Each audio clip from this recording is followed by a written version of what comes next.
Graça e paz, meu querido. Estamos mais uma vez aqui com a palavra na laje, que hoje não é na laje. O tempo lá fora não tem a mínima condição de gravar lá fora, então eu vou fazer hoje aqui dentro. Mas continuo com o tema a palavra na laje. Hoje eu queria falar a respeito de um tema complicado, irmão. Hoje em dia é um tema complicado, mas eu não tenho medo não. Eu vou abordar esse assunto porque é um assunto que envolve todos nós, é um assunto de interesse de todos nós. Todos nós precisamos pensar e repensar nesse assunto, sobre a igreja. Existe igreja certa? Existe igreja errada? Existe uma igreja que seria bom não fazer parte dela? Quando eu era criança, eu escutava nos cultos ao ar livre, nas rádios, os pastores dizendo assim: olha, procure uma igreja evangélica próximo da sua casa e siga os ensinamentos ali. Sinceramente, meu irmão, hoje nós podemos falar isso? Você tem coragem de chegar para uma pessoa nova convertida e dizer assim: ó, procure uma igreja evangélica lá perto da sua casa, lá, se filie a ela e siga lá os ensinamentos? Hoje, irmãos, não dá. Sinceramente, não dá para fazer isso. Por N motivos, e você deve saber quais deles aí. Qual seria a igreja ideal para mim? Talvez você esteja aí do seu lado, do lado de lá, me ouvindo, dizendo assim: olha, eu queria uma igreja para me congregar, queria uma igreja para me filiar a ela. Como eu posso saber se a igreja é boa ou não? Como eu posso saber se é uma igreja que vai me ensinar a verdade ou não? Se eu não vou ser mero instrumento da igreja para outros fins? Como eu posso saber? Eu queria comentar com você a respeito de dois princípios, duas questões aqui. Que é a primeira, a igreja invisível e a igreja visível. Que ambos fazem parte da mesma igreja. A igreja invisível é a igreja espiritual. É a igreja onde o Espírito de Deus que regenera o crente. Isso acontece de uma forma invisível.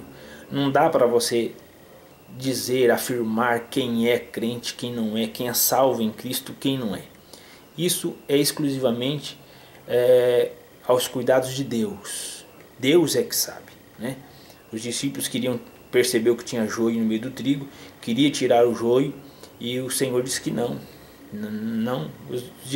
A igreja não é capacitada para discernir joio e trigo, quem é, quem não é. A igreja não é capacitada para isso, nem é a função dela fazer isso. Então, definitivamente, nós precisamos de argumentos para isso, conhecendo a igreja invisível. Essa igreja invisível, ela comporta todos os tempos, de toda a história, todos os tempos, e de todo o universo. Já a igreja local, ela é localizada em um tempo e num espaço, em cidades específicas ali, certo? Em um período de tempo ali. Dentro da igreja invisível, da igreja visível, dentro da igreja local, esta igreja, ela tem que ser adequada nas leis daquela sociedade. E aí ela precisa de algo chamado organização. Ela precisa se organizar. Ela precisa ter um CNPJ. Ela precisa ter um estatuto. Ela precisa ter uma vida jurídica perante a sociedade, perante as leis do nosso país. Aí começa a complicar o negócio. É aí que o negócio pega de fato. Por quê? Porque enquanto na igreja espiritual é Deus que manda, onde estiver 2 ou 3 reunidos em meu nome, diz o Senhor, eu estou presente ali no meio. Deus opera livremente de placa, de denominação, livremente de costume, invocou o nome do Senhor, Ele está presente, Ele responde. É uma bênção a igreja invisível, a igreja universal em todo o universo, a igreja de Cristo. Mas suponhamos que esses irmãos que se reuniram começaram a desenvolver um trabalho, foram chegando outras pessoas, outras pessoas, outras pessoas, foi crescendo de uma tal forma que agora precisa de um local para comportar esse povo. Esse povo que se reúne ali vai precisar de banheiros, de água, vai precisar de uma estrutura. Para se ensinar esse povo vai precisar talvez de algum aparelho tecnológico, aparelho de som, microfone, acústica correta. E é necessário que essa igreja se organize. É necessário que haja um edital de convocação, é necessário que haja uma assembleia de organização, é necessário que haja uma diretoria, é necessário que haja um estatuto da igreja para rezar qual que é as regras daquela igreja, e assim dá-se origem à igreja organização. A igreja é jurídica. Como eu falei para você, aí é que o bicho pega. Por quê? Porque é nessa questão que a igreja acaba se desviando, acaba tomando um rumo, não o rumo da qual ela foi criada pelo Senhor Jesus. A igreja, para ser igreja, ela precisa levar o povo a Deus. A função da igreja é essa. A função da igreja é uma igreja missionária. É uma igreja que leva as pessoas a se encontrar com Deus, a ter esse reencontro. Uma igreja que não leva as pessoas a se encontrar com um Deus verdadeiro é uma igreja que perdeu seu propósito. Ela está ali para trabalhar essa questão, levar o homem a Deus, levar o homem a amar ao próximo, ter comunhão, adorar a Deus, estudar a palavra, pregar a palavra do Senhor, assistir socialmente. Todas essas facetas nós vemos no livro de Atos dos Apóstolos. Pois bem, hoje o que eu preciso para identificar uma boa igreja para mim? Primeiro, não ficar impressionado com milagres, em hipótese alguma. No Evangelho de Mateus, no capítulo 7, versículo 33, o Senhor Jesus vai falar que vai ter um dia em que as pessoas vão ter que se encontrar com Ele face a face. E nesse dia muitos vão dizer: Senhor, em Teu nome nós profetizamos. Senhor, em Teu nome nós curamos. Em Teu nome nós fizemos milagres. E Jesus vai dizer para eles assim: nunca te conheci. Os discípulos uma vez chegaram para o Senhor e disseram assim: Senhor, os demônios obedecem a nós. Todos afoitos por conta dos sinais, dos milagres. Jesus disse: olha, alegrai-vos, sobretudo, porque o vosso nome está escrito no livro da vida. Essa é a função da igreja, essa é a função nossa, levar o povo a ter o nome escrito no livro da vida. Lutero já dizia que uma doutrina que vá contra a palavra de Deus tem que ser rejeitada, mesmo que faça chover milagres diariamente. Então nós entendemos que o milagre ela não é sinal de que aquela igreja está com o nome escrito no livro da vida. Nada disso. Até porque os sinais são feitos pelo nome do Senhor, não pela pessoa, não pelo o pastor que está orando, mas por conta do poder que há no nome do Senhor Jesus. Basicamente é isso. Então não se preocupe, não fique abismado porque a igreja tem poder, a igreja tem milagres. Tem esses jargões que dizem: olha, está vendo um milagre, a mão de Deus está aqui. Deus está operando um milagre ali, mas de repente aquela pessoa não é sinônimo que aquela pessoa está ligada com Deus, né? Às vezes a gente até fala: se esse não for para o céu, ninguém mais vai. Às vezes é um grande engano, muito engano. Nós vamos ver pessoas no céu que nós não pensamos em ver, e aqueles que nós esperamos que esteja lá, não estará, por conta desse texto que eu li para vocês. Então, primeiro, não se preocupe com milagres, não cresça o zoião em cima de milagres, não, porque isso não é um sinal eficaz para uma igreja legítima, genuína, que tem um nome escrito no livro da vida. Segundo, que você precisa olhar nessa igreja para ver se é uma igreja adequada a você, uma igreja boa de se congregar. Essa igreja tem luz. No Evangelho de João 8:12, ele vai dizer que Jesus dizendo: eu sou a luz do mundo, quem anda em mim não anda em trevas, quem me tem não anda em trevas. Você precisa de ver que a igreja, ela precisa ter luz, ela precisa ser transparente, ela precisa ter clara nos seus objetivos. Uma igreja, ela não pode ter lugares escusos, lugares que pessoas não vão, que pessoas não mexem. O pastor da igreja tem que estar pronto a responder qualquer pergunta sobre qualquer assunto, sobretudo os assuntos financeiros da igreja. Tem que ter luz, meu irmão. Não tem que ter assuntos que você não possa fazer parte dele. Uma igreja tem que estar na luz, tem que estar na transparência, porque Jesus, quando ele chega, as trevas se dissipam, a escuridão se dissipa, tudo fica ao alcance dos seus olhos, tudo, absolutamente tudo.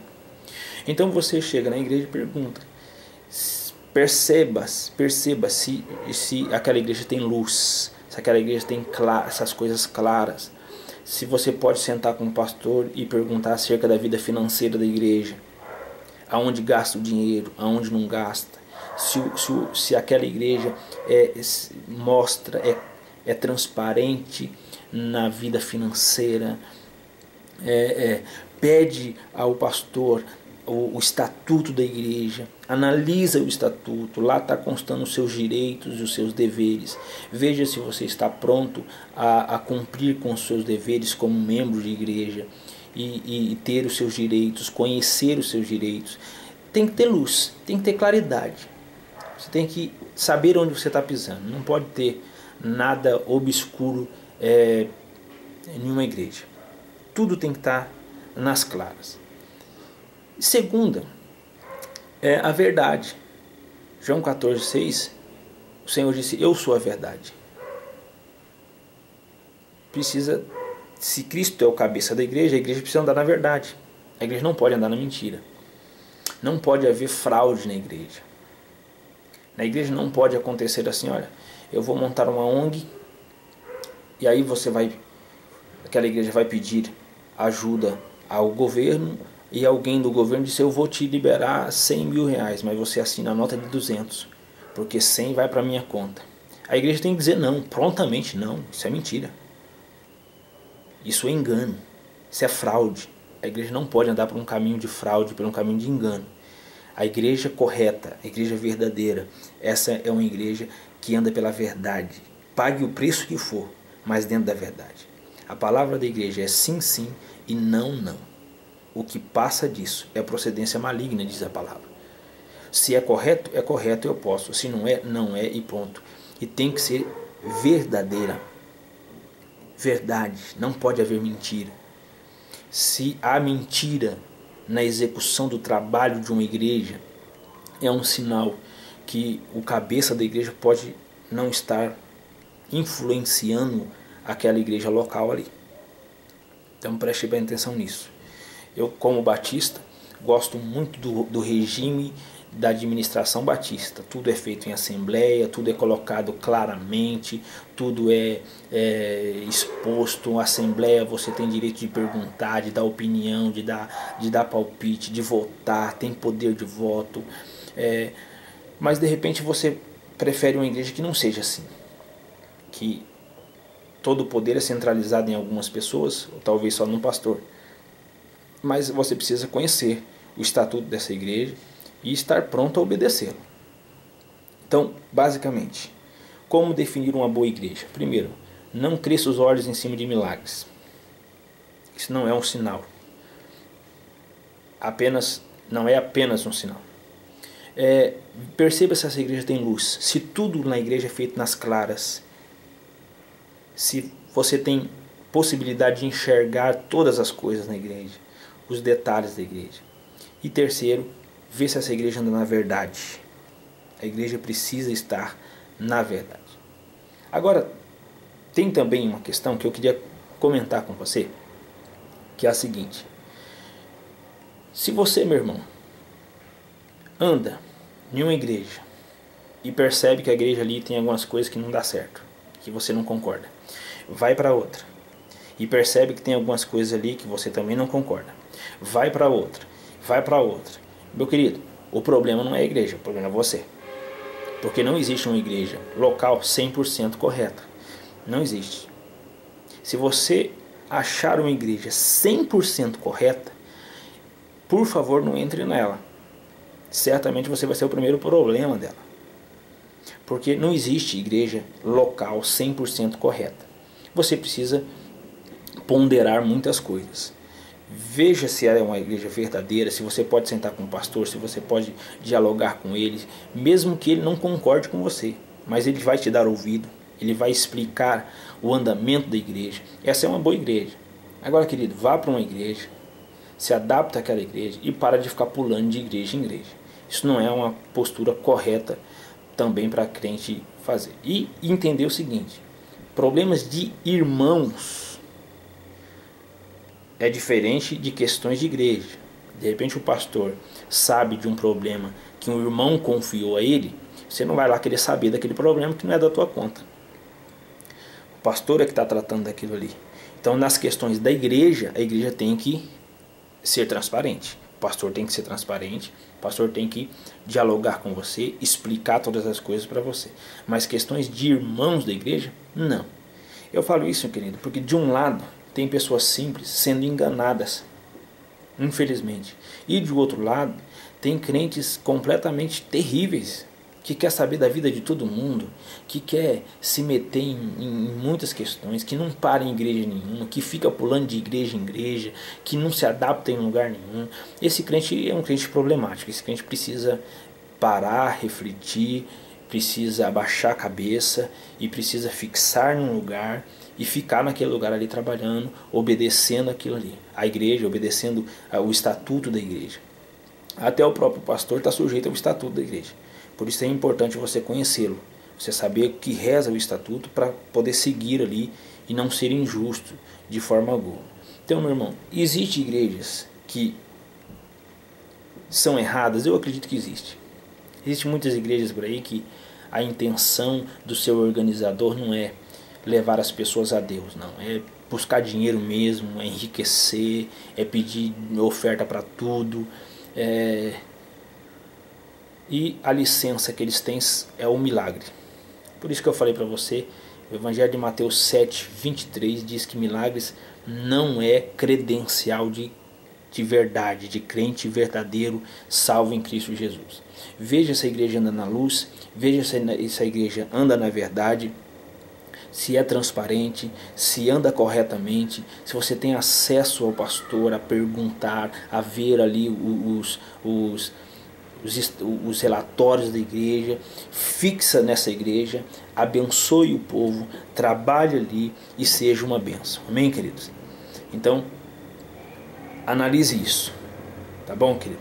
Se a sua igreja tem luz, se é feito nas claras, se a sua igreja é verdadeira, meu irmão, agradeça a Deus, fica ali na igreja e trabalhe ali em nome do Senhor Jesus. Amém, meu querido? Um grande abraço para você, Deus o abençoe em nome de Jesus Cristo, amém? Mais uma palavra da laje hoje, dentro da laje, né? Debaixo da laje. Deus abençoe em nome de Jesus.